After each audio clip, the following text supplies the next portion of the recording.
Understanding Spiritual Warfare, a guide for English language learners.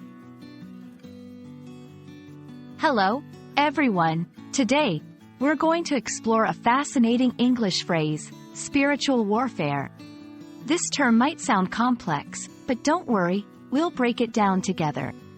Understanding phrases like this can really enrich your English language skills, especially when dealing with abstract or metaphorical concepts. So, let's dive in. Spiritual warfare is a compound phrase composed of two words, spiritual and warfare. The first step in understanding this phrase is to look at each word separately. Spiritual.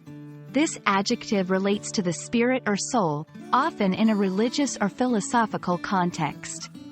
It's about things that are not physical or material. Warfare. This noun refers to the act of war or conflict. It's usually used in a military context but can also describe any kind of struggle or fight.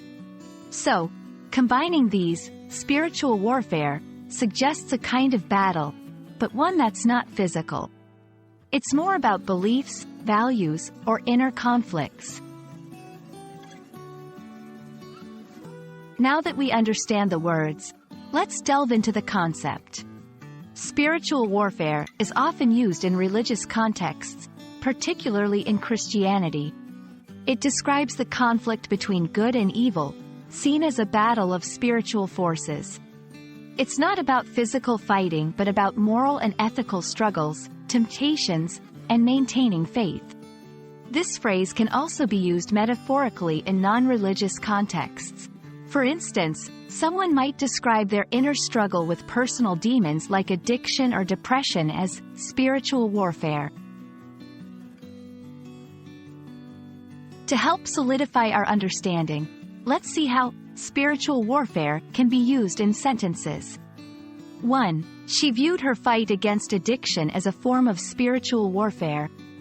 2. In his sermon, the pastor talked about spiritual warfare and the importance of faith. 3. The book delves into the concept of spiritual warfare in ancient cultures.